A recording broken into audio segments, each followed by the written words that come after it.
one, I could be critical of a politician, ano, pero I always try to maintain a level of respect.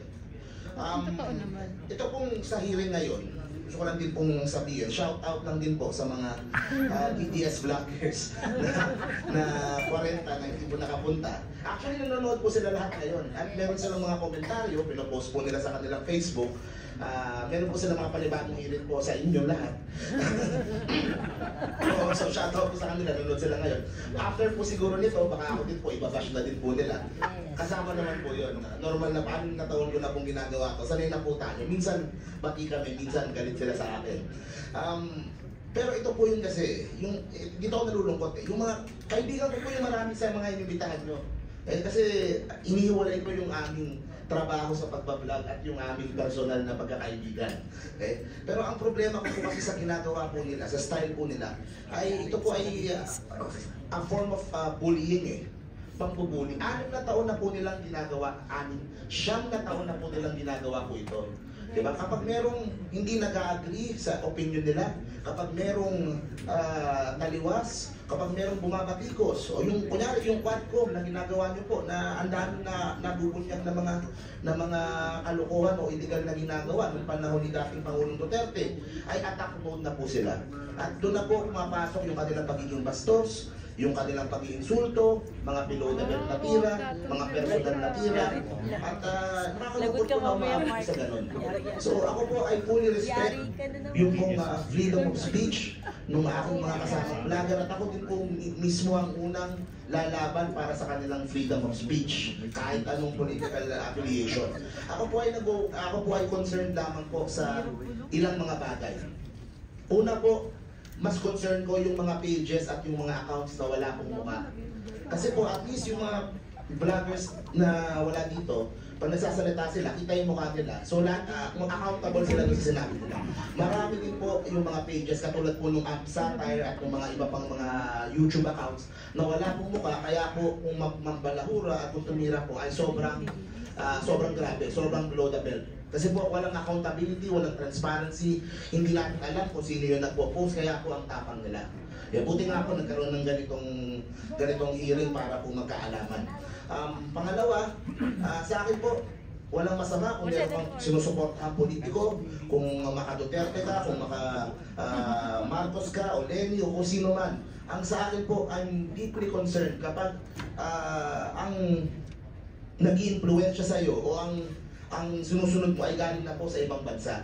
Katulad po ng sinabi niyo po, yung issue sa West Philippines, kanina po may nasabi si Honorable Congressman Marcoleta na kailangan daw may information drive yung pong pamahalaan. Meron po. In fact, nag-attend po kami doon sa mga information session na yon kay Commodore Tariela, kung saan dinidebunk po niya yung pong mga fake news about sa West Philippine Sea. O kaso, after po nun, ibabash na naman itong sa Tariela.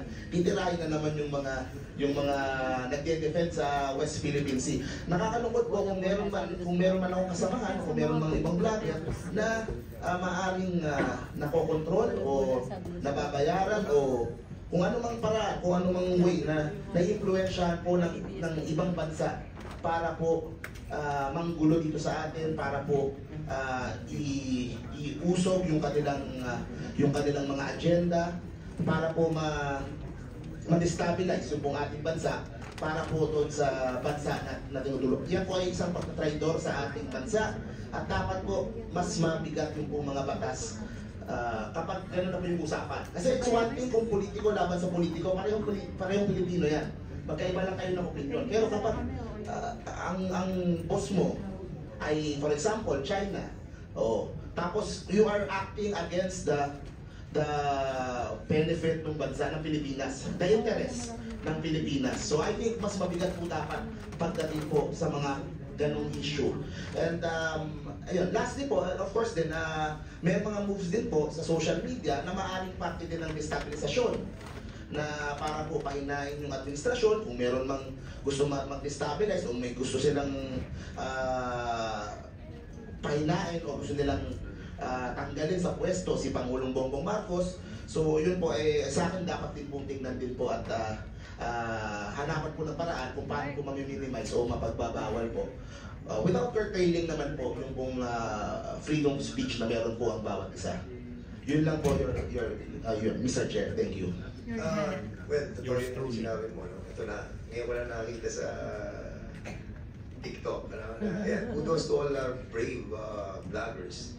The best na decision nyo na magtungo sa Supreme Court and better to file a case against Quadcom. So, ibig sabihin mo, mali pa, Tricom po ito, hindi po ito Quadcom. So, ibig sabihin na, yung pagpunta sa Supreme Court, we respect that. But of course, this is a different matter. This is an inquiry in aid of legislation. At meron po tayong may decision po ang Supreme Court about it. So, sana respetuhan niyo po sana yung ating pong patawag. And to these people, no? Kay Mark, kay Madu, and kay Attorney Vicky, salamat po sa pagpunta po niyo dito. At we will be recognizing na ngayon yung ating pong huling vlogger that attended ito pong tatlo.